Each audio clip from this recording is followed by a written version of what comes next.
Good morning, everyone, and welcome to Holy Face Time. This morning, I wanted to read to you something from a book from Father Stefano Pedica.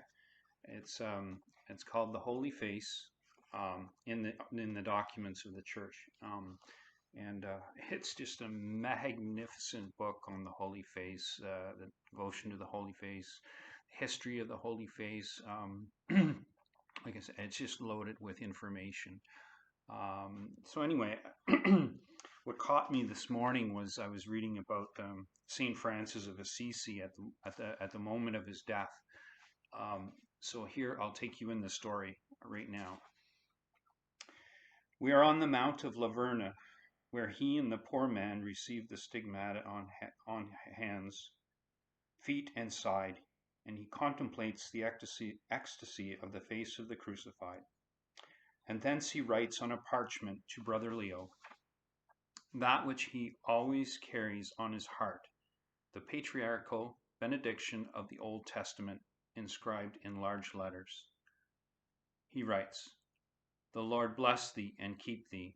The Lord make his face to shine upon thee and have mercy on thee. The Lord reveal his countenance to thee and give thee peace." These words being written, Francis paused a moment, then added underneath, "The Lord bless thee, Brother Leo."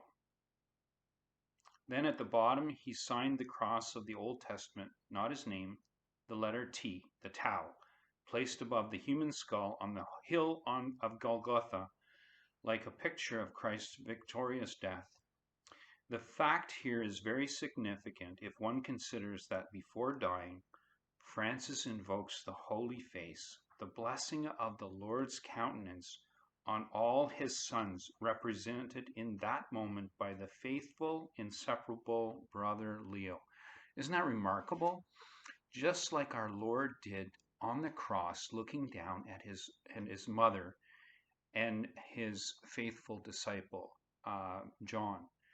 This is this is your mother.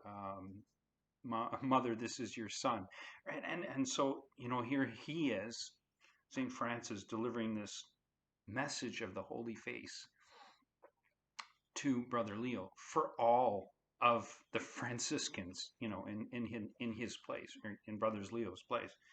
So I just found that really fascinating. And then after that, Father Stefano Pedica was talking about St. Gertrude and the beginning of her revelations. St. Gertrude, after a great outburst of her soul on the humanity of the Redeemer, she expressed herself thus: "At the end of this life I shall see the most refulgent light of the excellent divinity, where thy most sweet face with its rosy beauty shall comfort me with its regal aspect."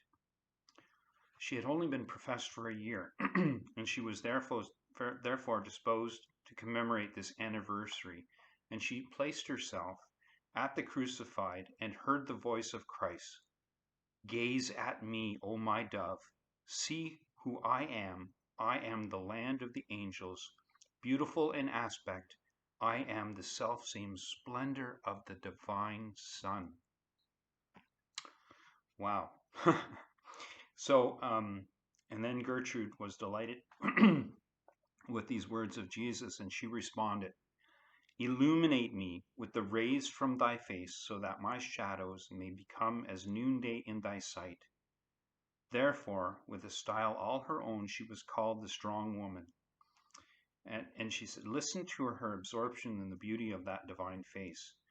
"Wrap me in the shroud of the dear redemption. Embalm me with the aroma of thy precious death. Conceal me in the marble tomb of thy heart. Hide me under the stone of thy face sweet gaze. Show me thy countenance, and make me contemplate thy beauty.